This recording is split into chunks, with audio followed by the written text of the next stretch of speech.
Hey again everyone, this is Ben with Wyndscreen. We're back in the shop just counting up the money that we made over the weekend selling our used car ourselves and not handing it over to a dealer.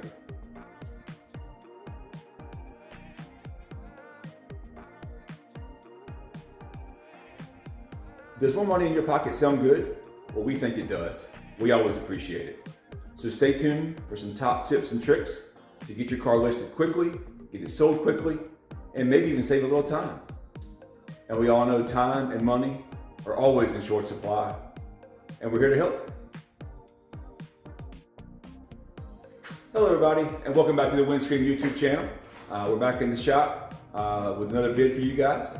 We really appreciate all the support over the past few weeks. It really helps us get the Wyndscreen name out to the car buying and selling masses.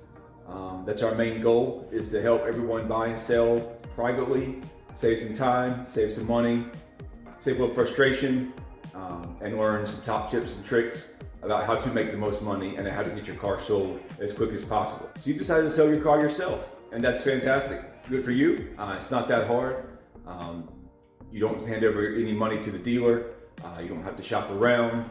You don't have to guess what the price may be, or guess if you got a good deal, and you're always in control.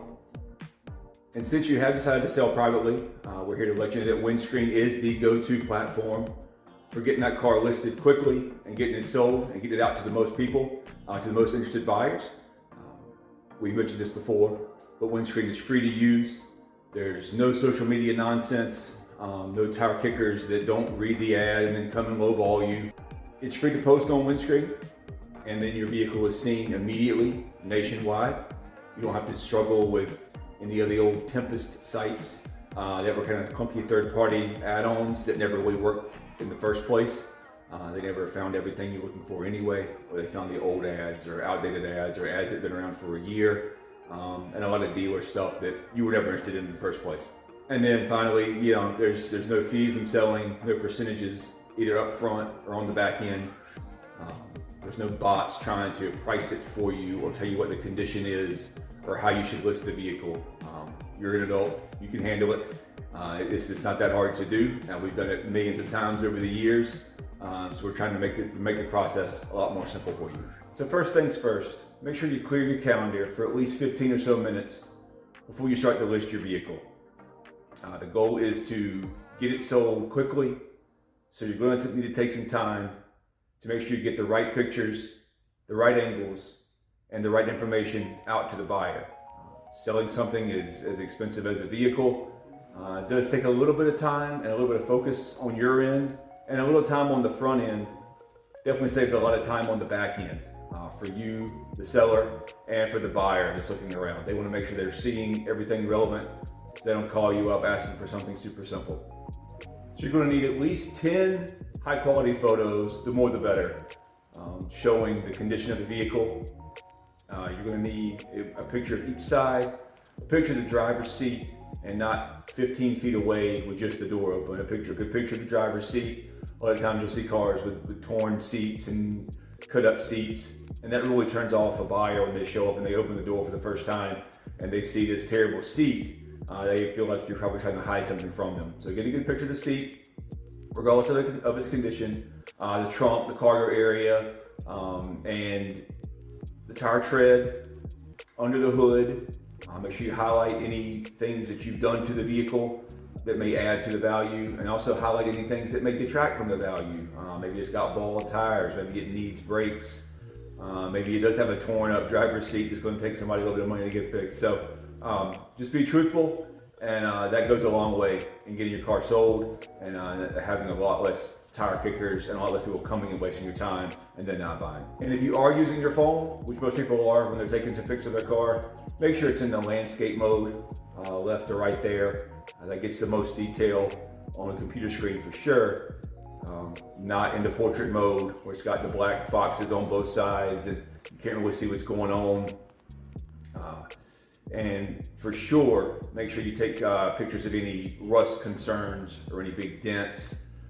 That's going to be a big turnoff for a buyer, and they're gonna, if you don't have that shown up front, again, they're going to think that you're hiding something or you didn't take care of the vehicle, But a lot of people don't really care about stuff like that as long as they're aware of it up front before they get there. Very few people like surprises. Ultimately, you're going to want to move methodically and slowly around the vehicle, getting all the sides, the front and the back, and getting that good 3/4 shot. And it'll really show well when you've got that as your main picture on your ad.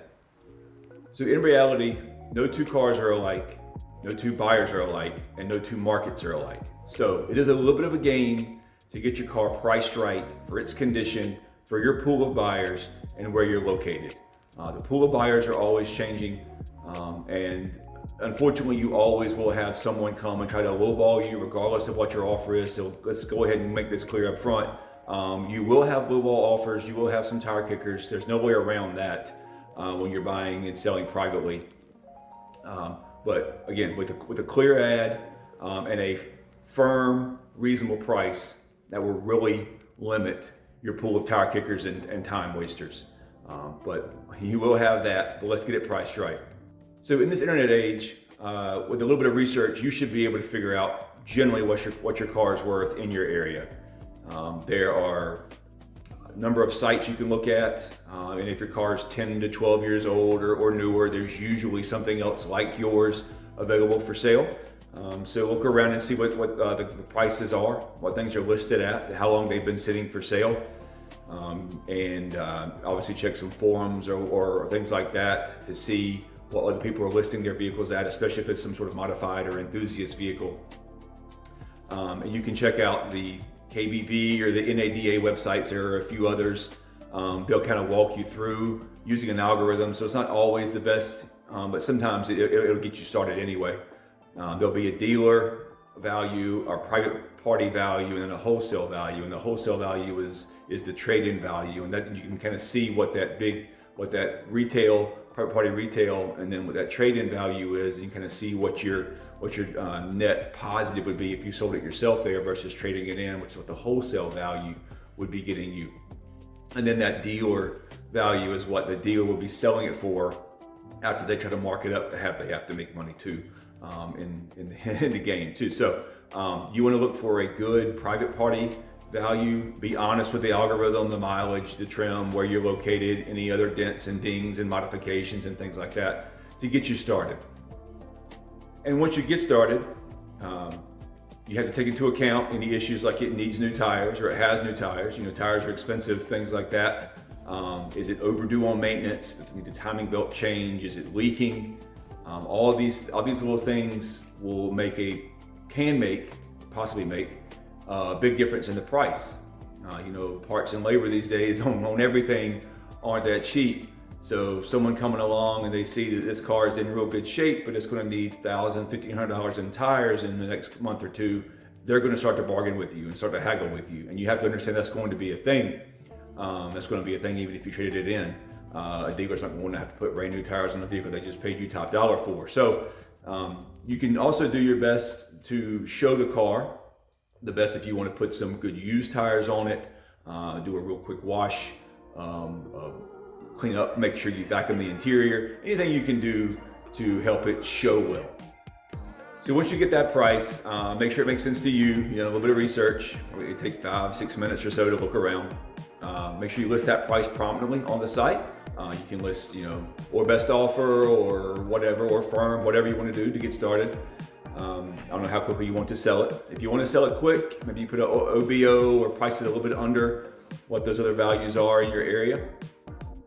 Make sure you don't list it for $1 or 1, 2, 3, 4, 5, 6, 7, 8 like other sites will let you do.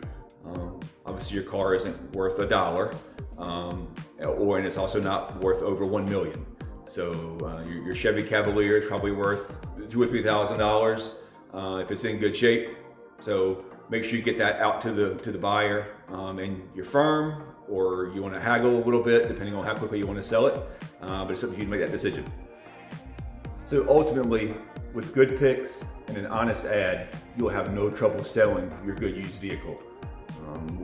Everyone that's in this market knows that good used vehicles basically fly off the shelves these days, which is even more reason to not trade it in. If you have a good used vehicle, you can list it at Wyndscreen. Everything's there for the buyer to see, a good honest price, and it's easy to get in touch with you. and your car should sell pretty quickly. Again, as we mentioned before, if it's not selling, maybe investigate if the pictures are a little wonky, or maybe you get it priced a little high. And we do kind of recommend pricing it a little high anyway, if you're not in a huge hurry to sell, because you can always bring the price down. Buyers don't like to see when a price goes up on a vehicle. That's a big turnoff for a number of reasons. So say you list it for $5 and it's not selling, maybe knock it down to $4,600 or $4,500 or so, and then refresh the ad, repost the ad, and see what kind of action you get there. And once you do make a deal with the buyer, you can add a few warm and fuzzies to them, to the whole transaction, and add a little confidence and add a little feel good there after your handshake. You can print out a simple bill of sale. You can see an example of that at Wyndscreen.com.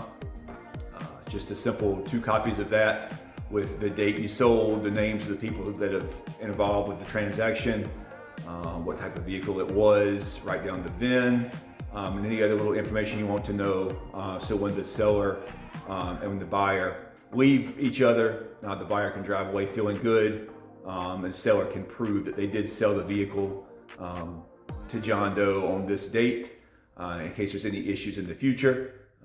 So we have a few other tips and tricks at the Wyndscreen blog about what to do when you do sell. That does add a little confusion to the process for some people, especially when they're not doing it that often. But signing over the title, whatever the regulations and rules are in your state there, and then just a simple bill of sale. It doesn't have to be notarized or anything like that. Just to just prove that that person was there that day and they did buy the car from you. So thanks everyone for watching. Thanks for sticking with us to the end here. We're just here to try to make buying and selling privately the best it can be. And we want everyone to make the most money in their transactions and feel confident in their transactions, and have a good time buying and selling. That's what we used to be doing. That's what we're doing all this for. If you have any concerns or any questions, you can find us at Instagram or at our email down below. And while you are checking all that out, check out our merch link. We've got some stickers and some t-shirts and some other little swag that we'll be adding to over the next little while. And all the proceeds go directly back into the Wyndscreen marketplace to make it the best it can be. And if you're still here, we would appreciate it if you would like and subscribe. And again, like we mentioned last time, the first few subscribers get a free gift from Wyndscreen.com.